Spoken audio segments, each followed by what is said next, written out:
Good evening. The story you're about to hear is like something Hollywood dreamed up, but this actually happened. Oddly enough, Hollywood did make a movie based off a novel called Dead Calm that was inspired by the Bluebelle murders, but neither the book nor the movie were as extraordinary or hard to believe as what actually happened.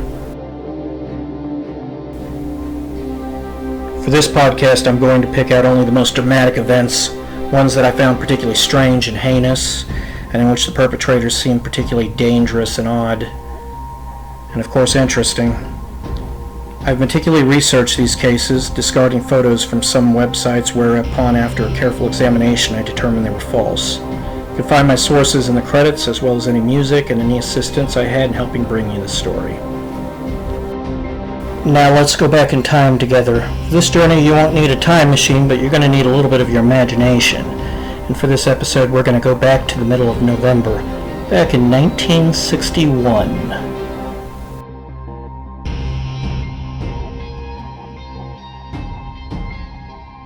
Julian Harvey was the kind of man other men were jealous of. Charming, popular, he came from wealth and was both very good-looking and very intelligent. He was a bodybuilder and a decorated war hero in World War II in Korea. He'd been a fighter pilot and conducted bombings. Later, Harvey skippered yachts and went through women and money like water. When I say women, I mean the ladies absolutely loved this guy. At least at first they did. They loved his wavy blonde hair, his wide grin, and his muscular physique, one that landed him a modeling job in his 20s. At 44, his muscles hadn't diminished with age, and he was still wooing young women. This guy seemed to have it all, and he seemed to know it, since he was both cocky and vain. His only real surface flaw seemed to be an occasional stutter when he seemed nervous, and a right eye that sometimes rolled beyond his control and unsettled people. Basically, Harvey had the eccentric qualities and moral depravity of a villain in a novel or film, because underneath his attractive face, Harvey was a snake. One with a really bad habits that included lying, fraud, and murdering a few of his 6 ex-wives. He was on board a sailboat when someone caught him murdering his 6th wife in the middle of the night, that he responded by murdering almost everybody on board. Almost everyone, you see. It was a 11-year-old girl who seemed completely defenseless, with a determination even stronger than his to survive, that led to his destruction. That little girl was Terry Jo Dupperault, and her story is incredible. Now, it all began for Terry when her father took her family on this vacation of a lifetime. Father Arthur Dupperault was the American dream. He was a doctor who had served in the Navy during World War II as a medical corpsman on the Burma Road, and he had married this beautiful woman named Jean, who was a secretary for the FBI when they met. Jean was a very artistic woman, she was very athletic, and she loved her husband Arthur as much as he loved her.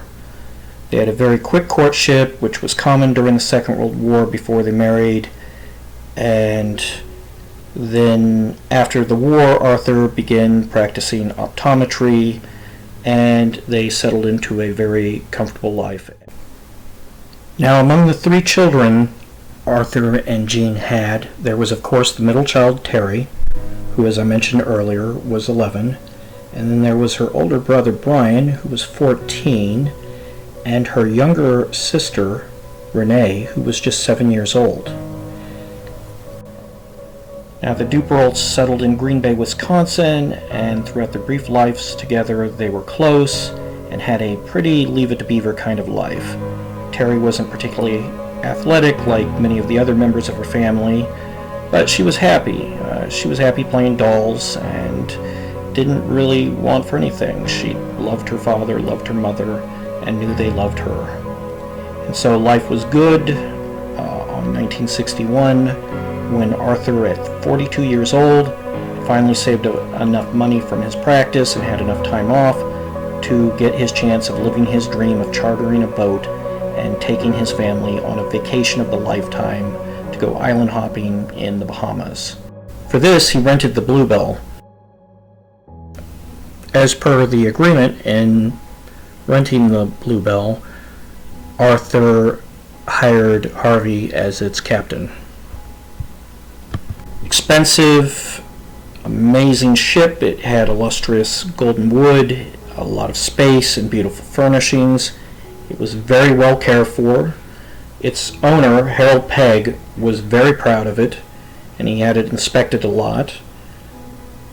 Its largest area on board was the 13-foot main cabin, which was where they ate and hung out a lot under the deck, and it included a kitchen, a shower, bathroom, tables. It was very nice.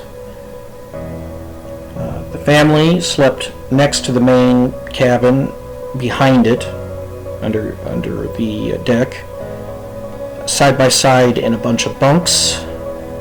There were about 4 of them. Terry and her little sister Renee, they shared one of several bunks together. And Harvey and Mary, they slept in a smaller cabin behind the cockpit. Now they had plenty to eat, plenty to drink, and everything was very lavish and very nice.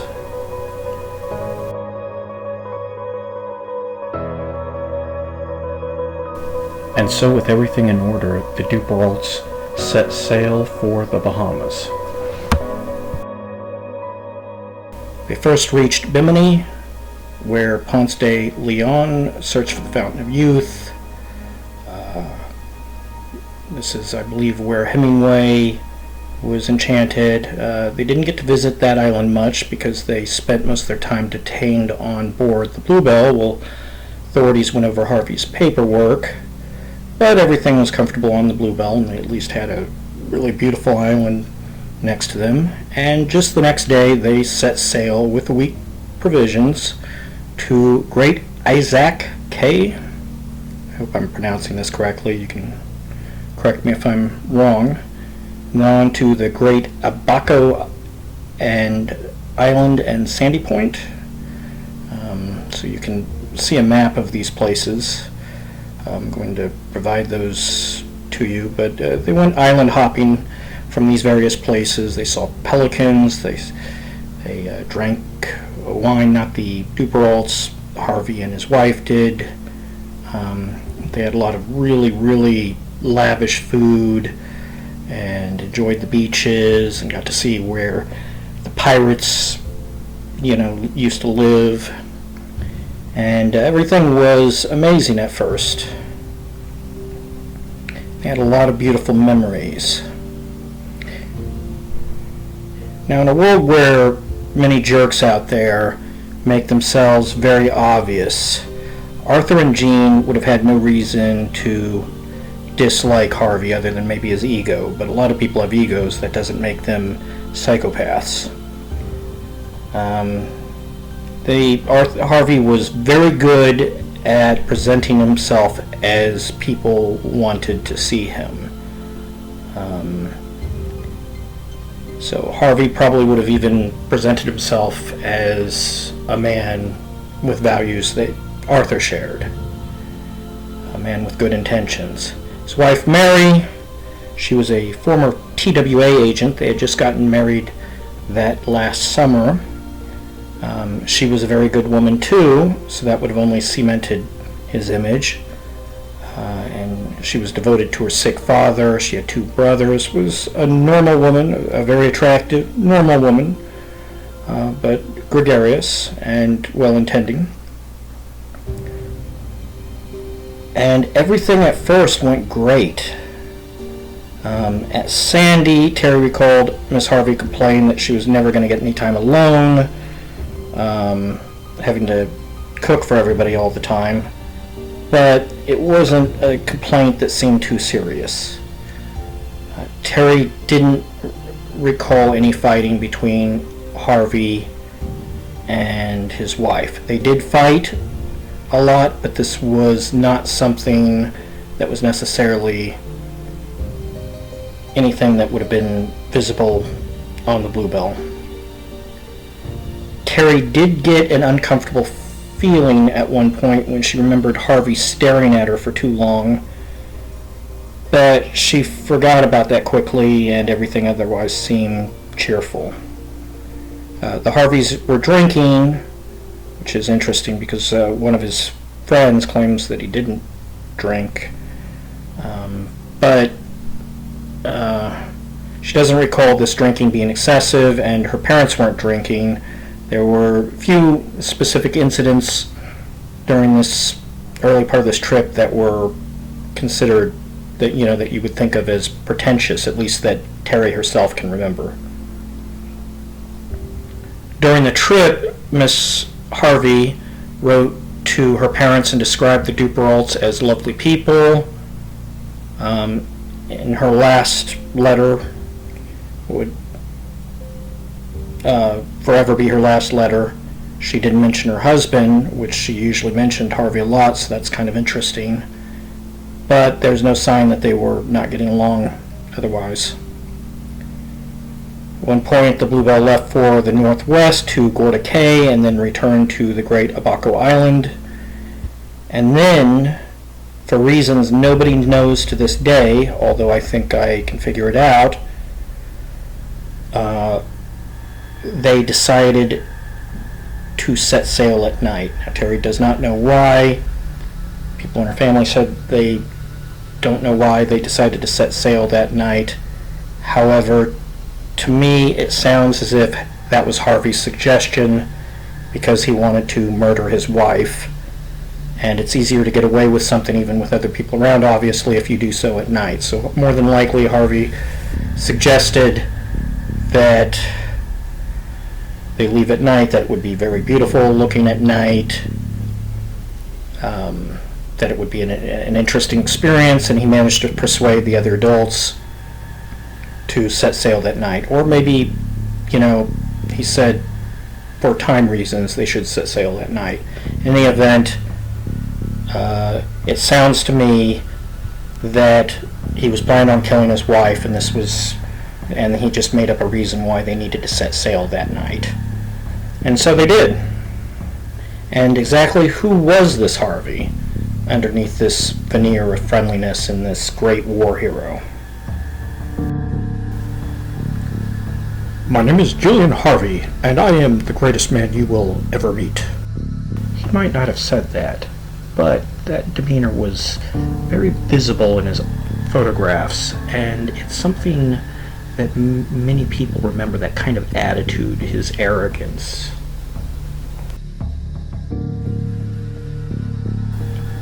So, other than his lingering gaze at one point, Terry didn't recall anything that disturbed her about him prior to the horrors. He was very charming. People would write in Life magazine after the incidents, when Life shared the famous photo that I'll show you later on the podcast. People would write and say, Harvey was an amazing, wonderful man, this couldn't be true, and look, somebody even sent a photo of him together when they're skiing and he's having a good time, and everybody thought this guy was great. No, he would have never committed these kind of crimes. Even Harvey's own sister was absolutely denied that he was capable of such a thing. Julian Harvey had a far shadier history than the doctor and his wife realized. Strange accidents always followed Harvey. Once, when he was just 16, he wrecked his new car and almost killed a kid. But, like a stage magician or stuntman, he managed to escape unharmed, like he would many other sudden accidents during his lifetime. And while it was true he was a war hero, he aborted a large number of flights during wartime and scuttled an unusually large number of planes. By the end of his career, many of his comrades and superiors decided Harvey had shot his nerves during the course of his career. It even showed in his pronounced stutter that became worse over time. Nor could the Dupperaults know that A psychologist had once determined Harvey was a cold, apathetic man who was indifferent to the needs of others, deep down. Harvey learned how to improve his crashing and escape techniques in the Air Force. It was a skill that he would later find very useful after his career. You see, he was a very impulsive and wild spender, and when he was discharged, he purchased a boat, and then later he decided he couldn't afford it and he needed more money, and so he crashed it into a World War I wreck and sued the government. And he managed to win, even though the wreck was easily spotted and witnesses had seen him circle around it prior.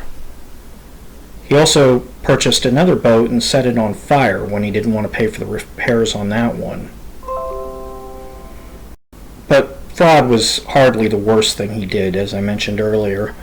By the time the Dupperaults had met Harvey, he was on his sixth marriage. None of his prior marriages lasted very long. He was excellent at drawing them in, but they did not want to stay with him. He was notoriously unfaithful. He would cheat all the time with woman after woman, and his relationships would often end with him coldly talking to his wife and just suddenly saying, "Sorry, I don't love you anymore."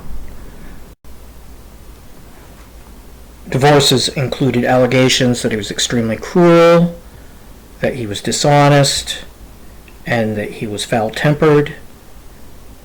Lying came natural to Harvey. He had told his third wife that she was his second, and she felt as if she got off much easier than the other surviving wives in many ways, because he barely paid any attention to her when they were briefly married. He'd always spend time working out. He had at least 2 children from those marriages, one of whom, Lance, is the only one I know anything about, and he raised Lance at least part of the time, if not all of the time.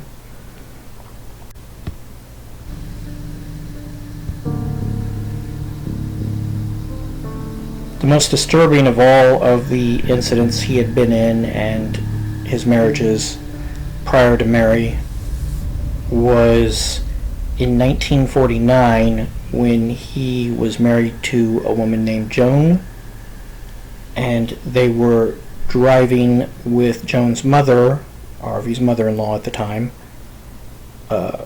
across a bridge, and suddenly the car skidded and flew off the bridge into a river, at which point Harvey leaped out at the last moment and Joan and her mother drowned.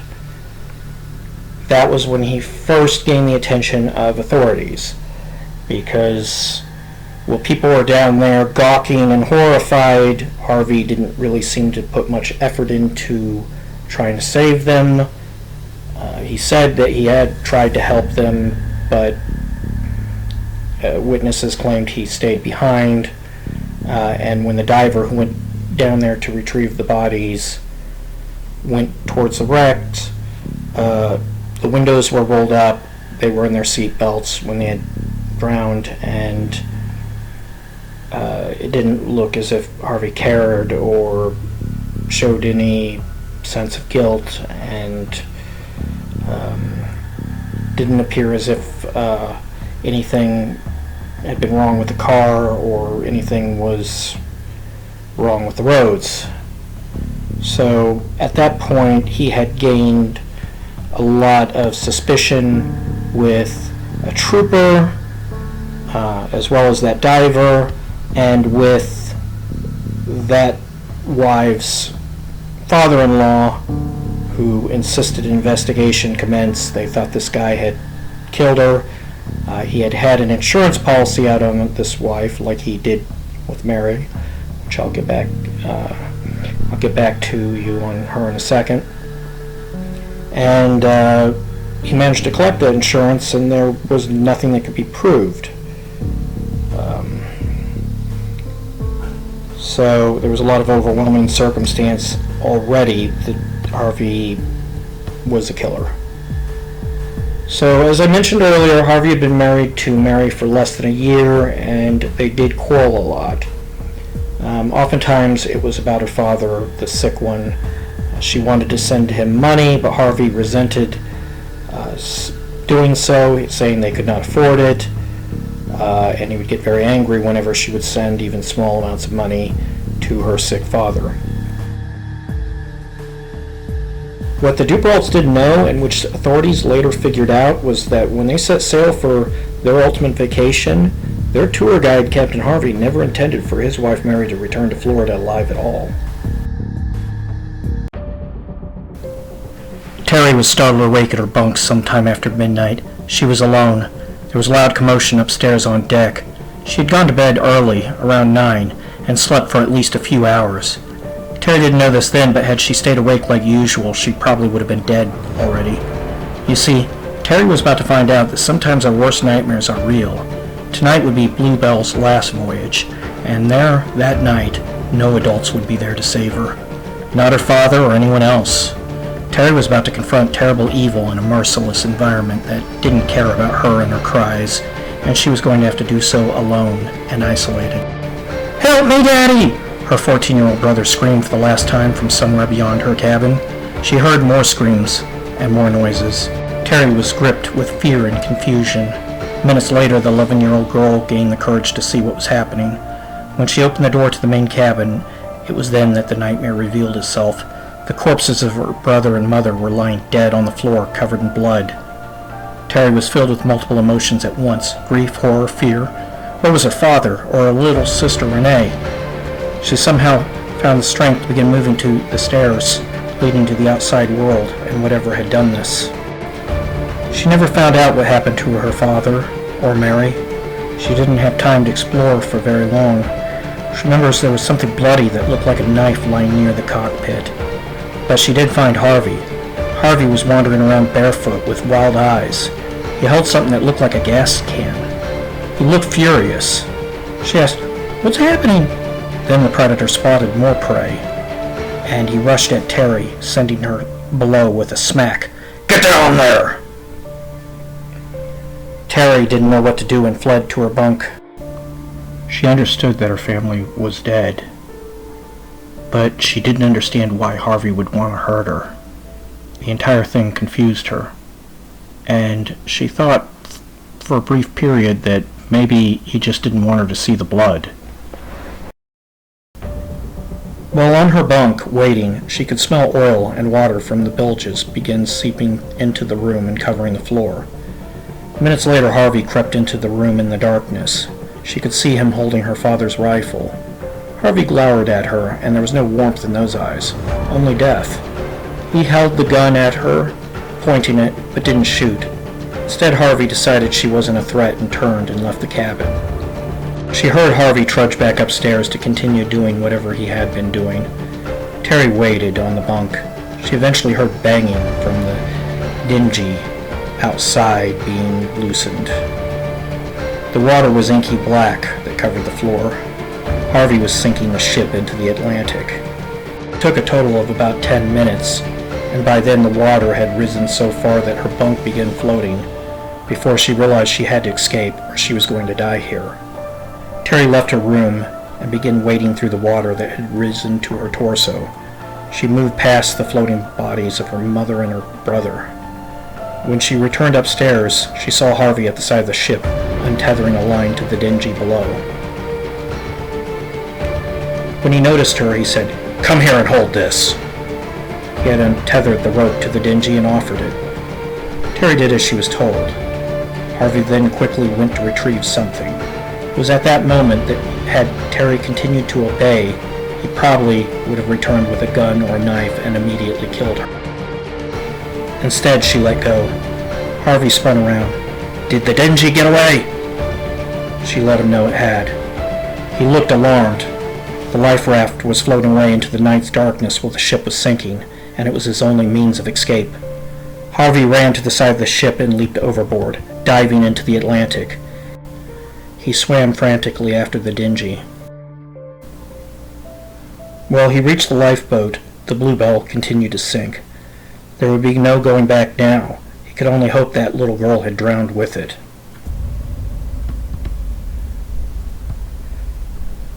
Sometime later during the day, a tanker called the Gulf Lion spotted Julian Harvey on his lifeboat. He stood up.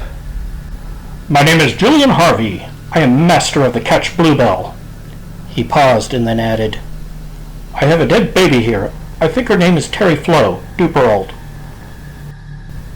Harvey explained to the captain and the crew, and later the Bahama Coast Guard, that a sudden gale had come along and started a fire, and when he went to prepare the dinghy, everybody had leaped overboard and drowned.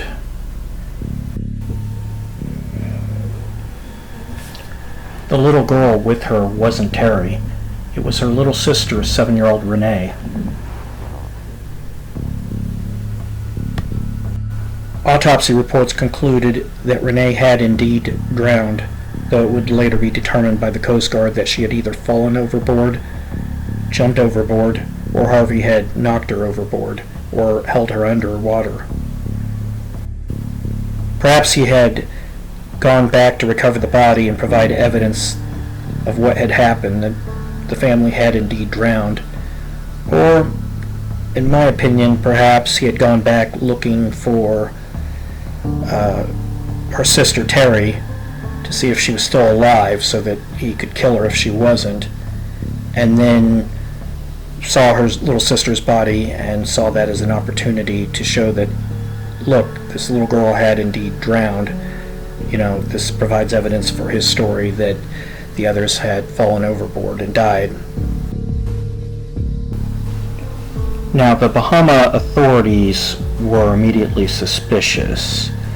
They whisked him over to a hotel that they put him up in for free in Nassau. Reports there among the staff said that he would leave large amounts of money out that was soaking wet around his bed. He drank a lot from the alcohol they were giving him. That's not why they were suspicious, but it's just a little interesting detail. One of the first things they found extremely unusual, besides the story itself, was the fact that he purchased expensive new clothes. He seemed to be completely indifferent to the deaths of these people, and he bought new clothes to make himself look nice.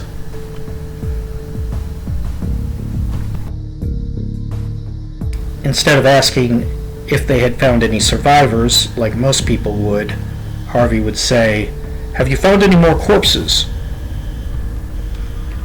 There were no reports of fierce storms like what Harvey had claimed that had caused a fire, and if there had been a fire, why hadn't the lighthouse nearby seen it?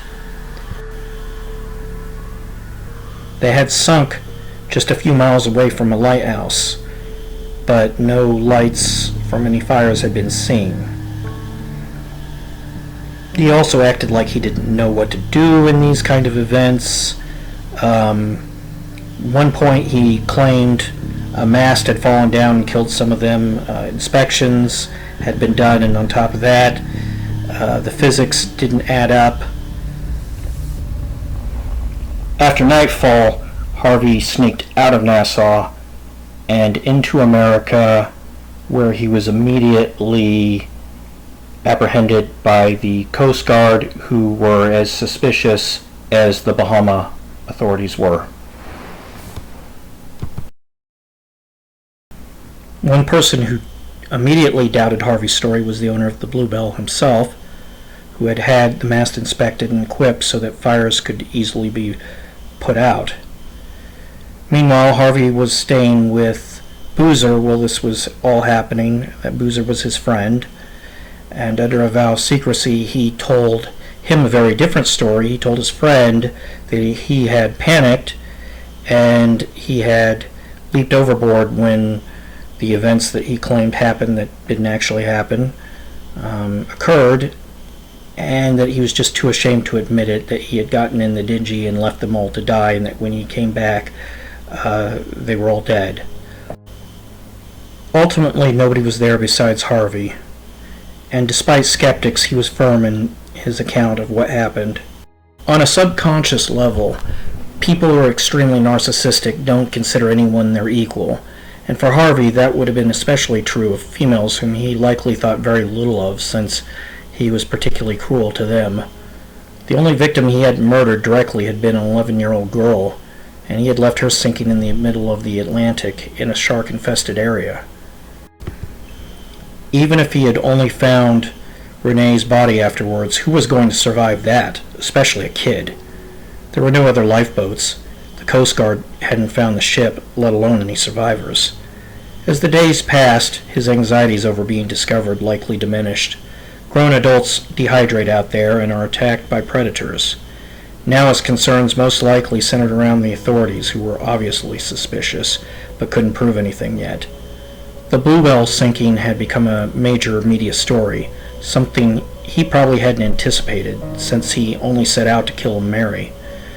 This would only embolden prosecutors' curiosity, but without any witnesses who could prove he murdered those victims. Nobody. The ship had sunk deep into the ocean among the thousands of others, and it probably had been over a trench, where it was difficult to get to. Getting evidence for that was going to be hard. Fixing his image wouldn't be much of an issue. He was a war hero after all, and people really loved Harvey. They were already swarming to his defense. But this time Harvey had committed a very serious mistake.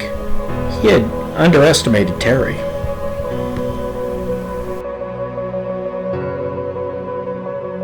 If you enjoyed this podcast, look for part 2 of Madman at Sea. That will be episode 2 of the Darkness Underneath podcast. And in that podcast, I'm going to explore Terry's survival, Harvey's dramatic downfall, and his forensic psychology and the aftermath. Thank you.